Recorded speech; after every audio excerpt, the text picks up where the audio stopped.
Tu connais le point commun entre Joey dans Friends, Mr V, l'Italie ou encore les Tortues Ninja? La réponse, les pizzas bien sûr. Comme on sait que la garniture des pizzas c'est le sujet qui intéresse tout le monde, on te dévoile notre top 10 à nous des meilleures pizzas de la Mamma.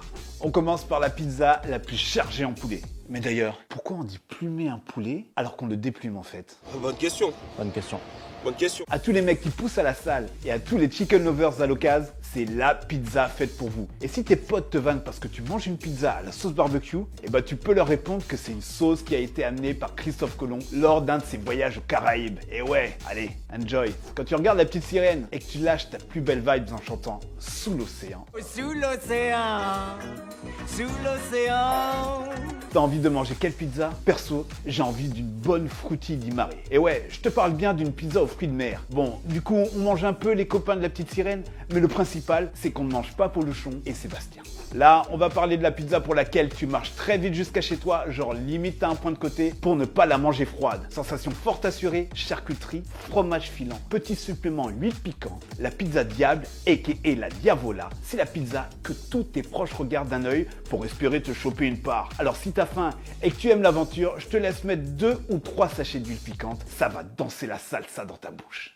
Bon, les amoureux de la viande, vous allez faire un peu la tête. Mais des légumes frais de temps en temps, ça fait pas de mal, non? Surtout quand ils sont sur une pizza. Tu l'auras compris, je te parle de la pizza végétarienne. C'est une très bonne pizza, juste il faut que tu checkes bien si le pizzaiolo cuisine un peu ses légumes pour éviter que la pizza ait un goût de flotte. C'est la pizza parfaite pour manger en marchant sans en mettre partout. Bon, il faut quand même que ce soit bien garni parce que sinon, c'est secos à mort. Ça veut dire chaussons, mais aussi pantalon. Tu l'as? Je te parle de la calzone.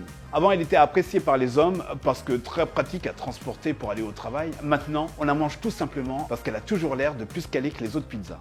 Alors j'ai parlé de cette pizza avec des potes italiens et ils m'ont soutenu que c'était pas du tout une pizza et qu'on ne l'avait jamais vue en Italie. En même temps, c'est vrai que la pizza montagnarde, elle ressemble un peu plus à une tartiflette sur une pâte à pizza. Pour la gourmandise, les Français, on est là. Alors là, j'en ai pas parlé avec des potes italiens pour des raisons évidentes de sécurité. Je veux pas de problème moi. Et j'avoue que c'est un peu de la provoque. That's not my problem. It's yours.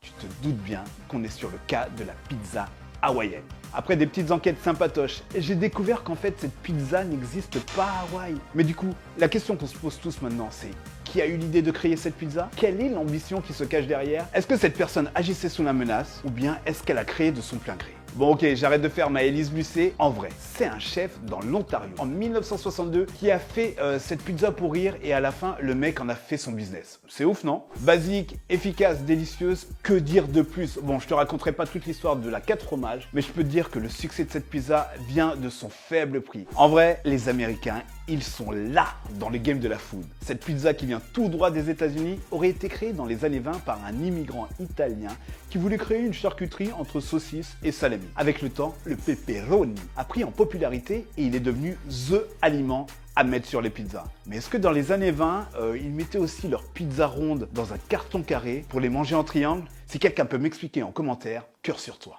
Je vais te demander un peu de respect pour celle qui a le droit à la première place. Si tu veux tout savoir, on est sur une pizza de rang royal, créée pour la reine Margherita di Savoia. Je sais pas si tu vois le niveau de la pizza. On est sur les couleurs du drapeau italien, on est sur une pizza patriote. Bref, on est sur de la beauté quoi. La prochaine fois, quand tu mangeras une margarita, tu mangeras une margarita.